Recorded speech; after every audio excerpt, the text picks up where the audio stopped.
बेटी का हुआ है, चेहरा देख के ही पता चल जाएगा। क्यों?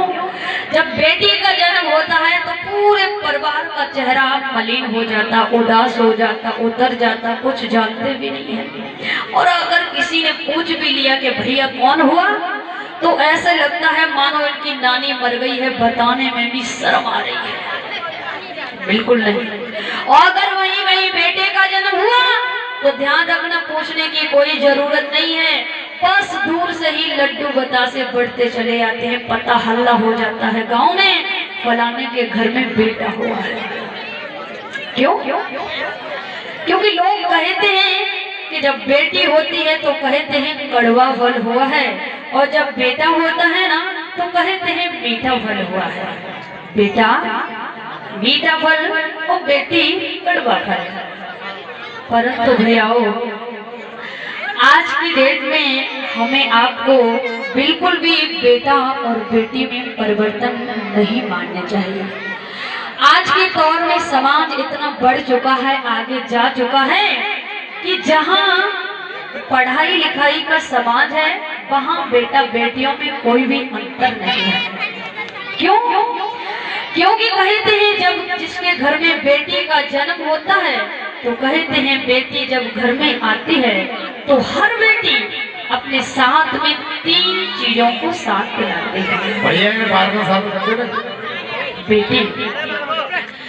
बेटी जब घर में आती है तो नंबर 1 अपने साथ में वो लक्ष्मी को साथ लाती है।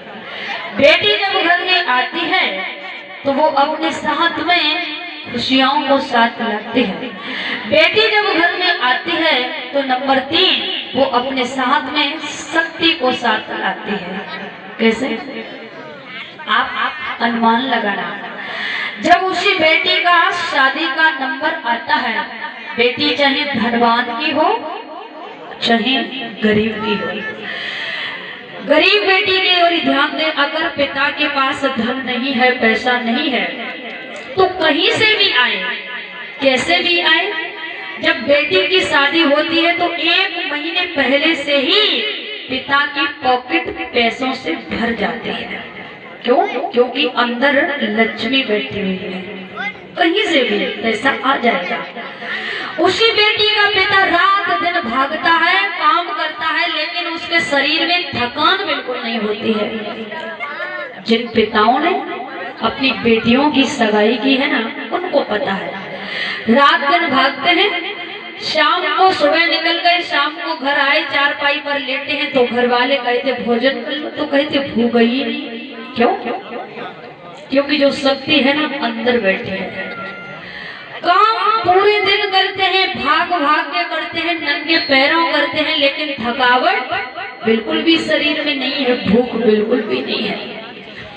और वही पिता दिन रात 1 महीने पहले से भाग रहा, लेकिन थकान नहीं। जिस दिन बेटी की विदाई हुई, डोली में बैठ करके ससुराल गई, और जैसे ही विदाई हुई तो वही पिता विदाई होने के बाद में आंगन में आता कहीं जाकर नहीं है, चला भी नहीं जाता है। अगर टेंट वगैरह लगा होता है तो कहता भैया अपने आप ही खोल लेना और ले जाना। कुछ घर में पड़ा होता, भैया अपने आप ही कर ले। अब क्यों? क्योंकि अब हमसे हो ही नहीं रहा है। क्योंकि जो शक्ति थी, खुशी थी, लक्ष्मी थी, वो बेटी के साथ में ही चली गई है। इसलिए हम ये ध्यान दें कि कभी भी बेटियों के जन्म पर हमें कभी भी ये विचार नहीं मानना चाहिए कि हमारे घर में बेटा है या बेटी, अंतर नहीं। परंतु कहते भी हैं आजकल दुनिया में